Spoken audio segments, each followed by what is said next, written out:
Had a really good day yesterday. Not as good today. I didn't think.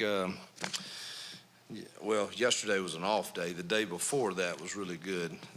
You would think we would have, a little more energy. I would hope.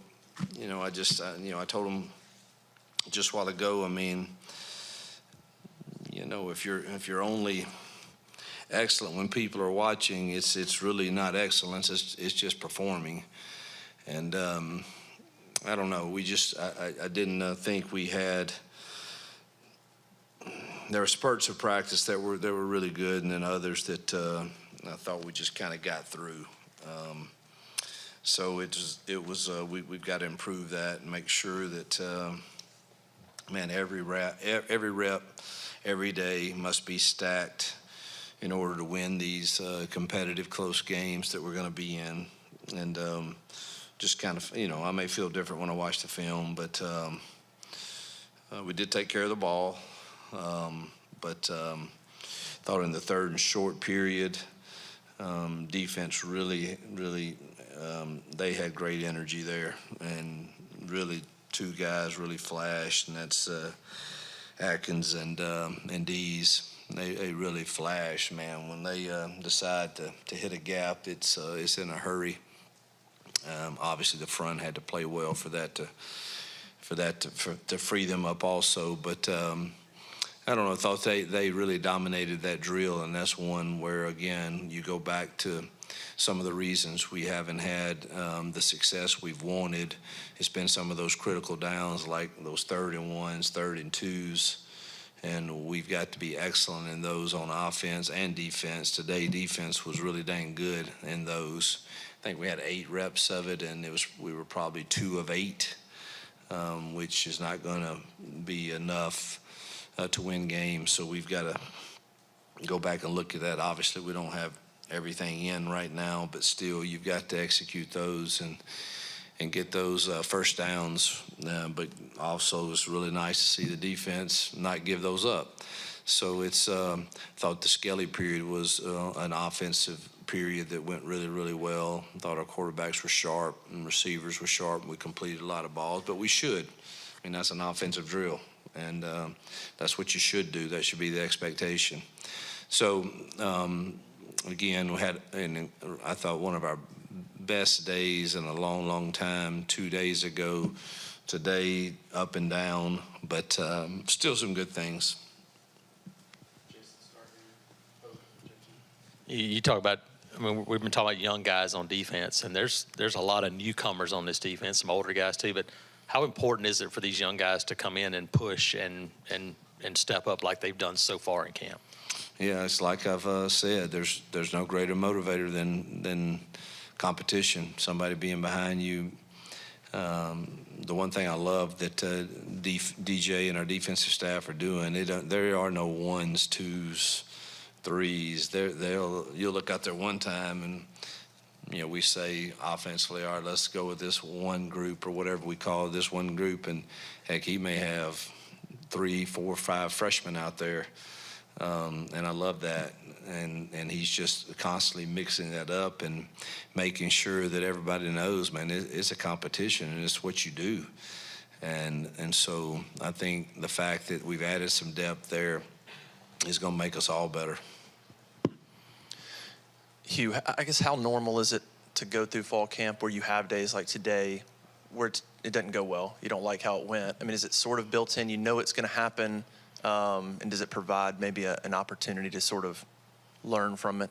Yeah, you wish you could sit here and say that is something that you could prohibit from happening, because you as a coach look at yourself first at all right, why did we not get them ready to have the same energy that we had 2 days ago? Now, 2 days ago it was cloud cover, and I don't know, it felt like 68 degrees, and you're inside because it was raining, and so the juice was a little easier.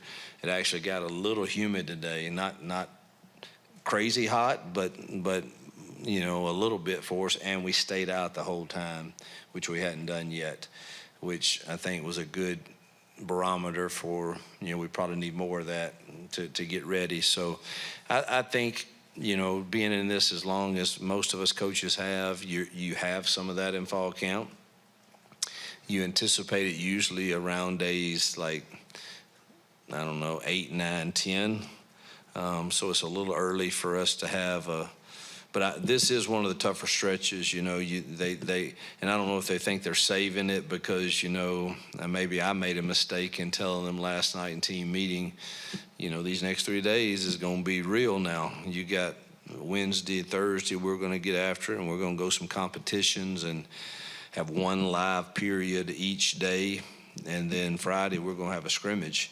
So this 3 days is a very physical, tough stretch. And maybe they said, hey, let's save a little in the tank subconsciously. I don't know. But, excellence starts with a mindset.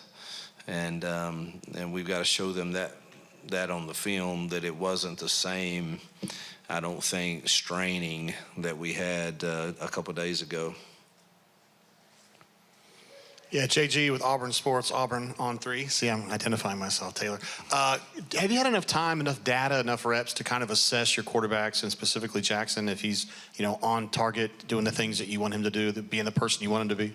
Really pleased. Met with him yesterday, and the quarterback coaches on again. It's sad but true, but I get to go in the rooms and only talk about the bad stuff, and that's just and I know they get it, but man, I get paid to try to fix the stuff we're not doing well, so that's usually the only time I have from go to room and say we have to get this fixed, and there's not a lot that he's a little greedy in the RPO game a bit. But I think we can get that corrected pretty simply, and I don't think he did that today. After yesterday's meeting, I don't remember a single one that he tried to force and make something happen. So I'm really pleased with his decision making. I think the ball is coming out quick, and I think he's using his legs when he doesn't feel comfortable with what he sees, and creating, again, everything's not team periods, but he's creating explosive plays when he does move out of the pocket. He's throwing really well on the run. So to this point, I'm really pleased with where he's at. Peter Radicus, AL.com. What have been your impressions on the offensive line, the returning group coming back, and then how confident are y'all that you have your 5 kind of set at this point in camp? Yeah, I think it's really a 6 to set. Add Too Tall in there, whether we throw him in there at tackle or at guard, or and then trying to find out who's that 7th, 8th. I would say Dylan Senda's working his way into it pretty good, and then trying to let's find us 2 more that we need to travel and be ready to go. So feel pretty good about those first 6 for sure, and I do think Dylan's had a really good camp. Dan Peck, ESPN 106.7 in Auburn. You had a lot of first-year players last year. Is there anyone who's really impressed you with the leap they've taken since the end of last year, with the taste of college football they got compared to now? Yeah, Malcolm and Perry jump off the page as much better route runners, understanding depth of routes, how your releases, how to shave routes against man, zone. I think both of them have improved themselves well there. Defensively, Amaris Williams is starting to kind of understand, last year he just used to being so athletic coming out of high school. He was just going to kind of, I think I want to rush outside this time, but no, you can't do that in this call. And so I would say he's starting to understand it and get it better also. Robert Woodyard is doing some good things also. Heck, I'm sure I'm forgetting somebody, and not talking about the new guys, obviously, just the ones we had, but Jay Crawford he had a solid year last year, but continues to flash it in one-on-ones at playing the ball and with good technique and not so handsy as he was last year. So there's been several of those guys that I think D. Wade's improved a lot, just moving him inside and letting him stay there too. Nathan King, Auburn undercover. How has Alex been progressing? Is he at the point right now where you guys want him to be for the season? Today and yesterday, he was automatic, didn't miss a kick. Again, you're still monitoring his health. It's not that he's not kicking it well. It's just we want to maintain his weight and do whatever we can to support him and his doctors in doing that. Whether that means he needs to set out 2 days, or we'll do whatever it is to try to make sure he's ready to go, because he's really pretty automatic. I will say Towns kicked it really well today too. We were in team drives today and had a 52-yarder, and Towns put it right down the middle, and so that was good to see. Justin Ferguson, Auburn Observer. Hugh, we haven't talked a ton about the tight ends, but just what have you seen from that group? It seems that Preston's a guy that is seeing a little bit more in practice when we're out there. Preston's coming on, made another really nice catch today. Believe strongly in Frazier, obviously.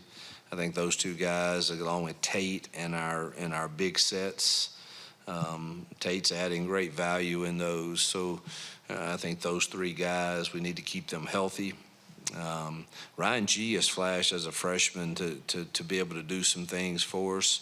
He's a little dinged right now and was not at practice today with a bruised shoulder, but the bulk's going to be laid on Preston and Frazier and Tate in certain packages. You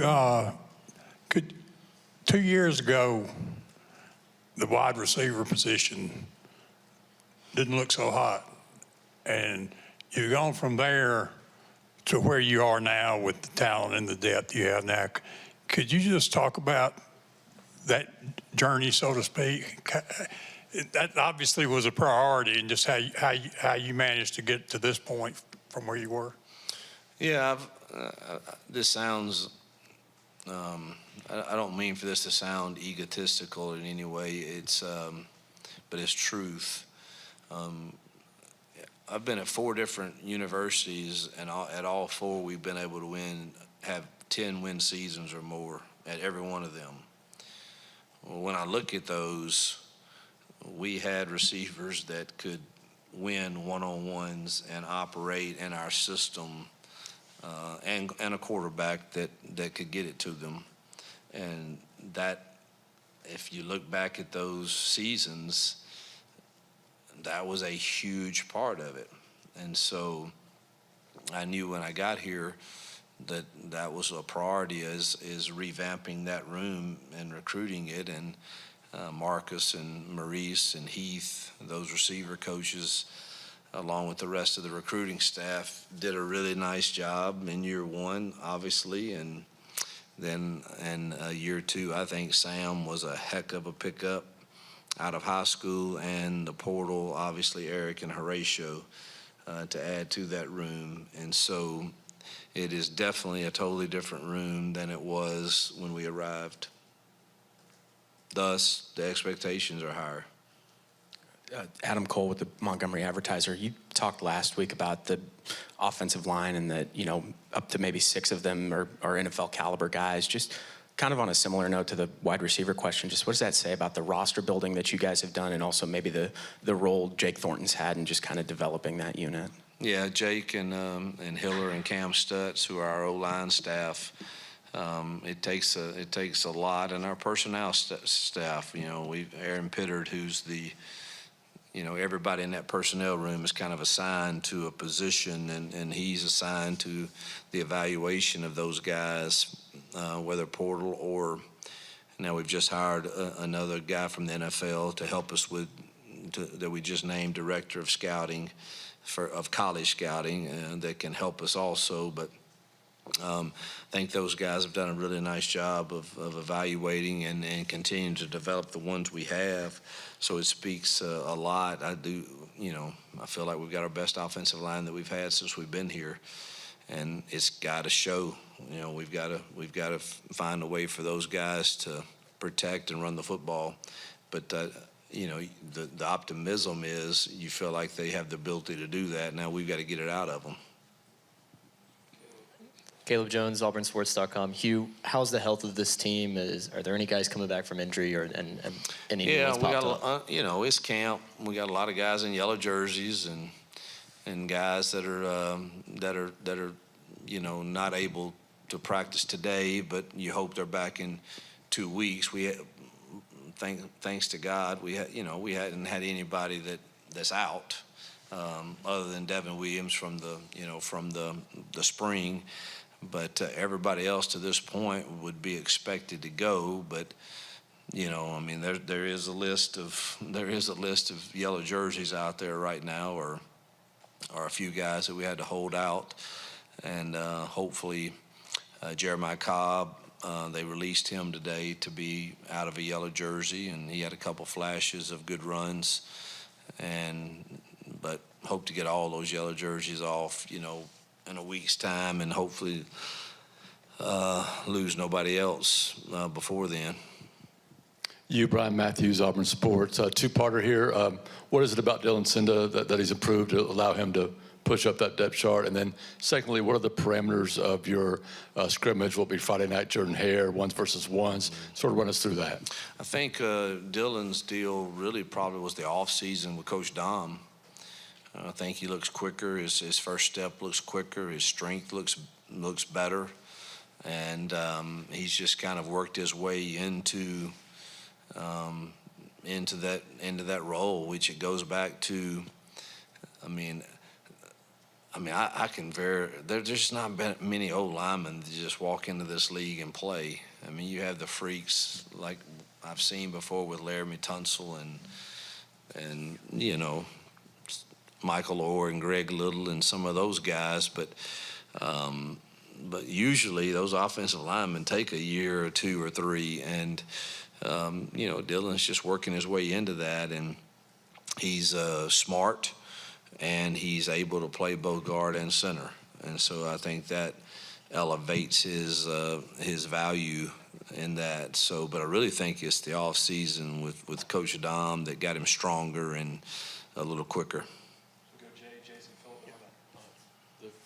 The second question was scrimmage.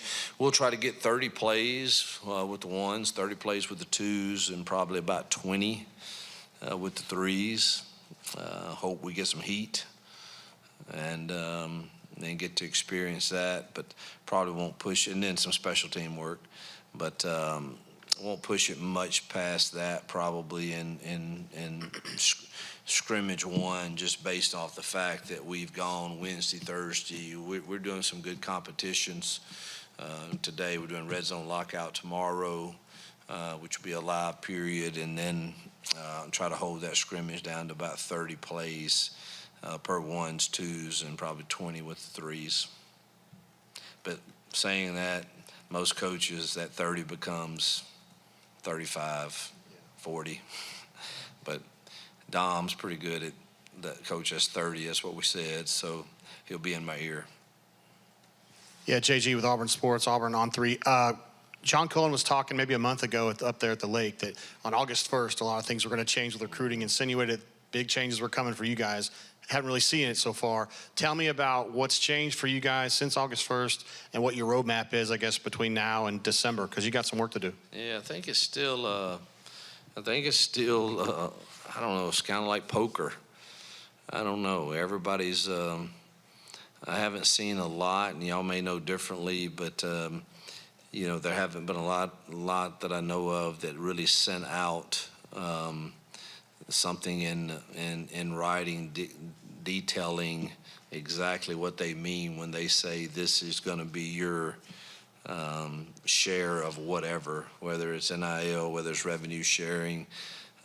So I still think it's remains to be seen, and there's so many different dynamics, whether it's this is being signed over here in Congress, and I still am not clear as to what you really can do outside the revenue sharing portion. I know very clearly where we stand with that, and And I know very clearly that John and his staff have done a great job of planning for outside NIL opportunities with funds and a team that will be able to go out and get our kids those deals. What I don't know how anybody can say with a straight face and without deceiving is, what does Deloitte say about those deals and the value of them for a high school kid? I'm pretty confident that the transfer kid has probably earned the right that you can say to him, you're going to get some outside NIL deals, and give samples of what's happened in the past for a similar player at that position, if that makes sense. The totally unknown for me is how do you even remotely say that to a high school kid when Deloitte cannot do that until they get to campus? And so I don't know if that makes sense what I'm saying, but and maybe I'm saying too much, I don't know, but that's as real as I can put it. If you can't do that until they get to campus, then, you know, to me, it's really very, very, very subjective as to what's truth and what's not outside the revenue sharing portion. And so we're still battling through that, but I'm comfortable we have the means to compete with most because of the job that, again, our marketing and John's team have done, and we stand ready to go when we feel like we're not going to deceive anybody. You talked about a couple of new hires you guys have made in the front office side of things, and it's kind of trending more towards an NFL feel. But Will Redmond there, how valuable though are those guys scouting? Because you do have you got high school, you got your own roster, you got transfer. You have to have so many different eyes, don't you?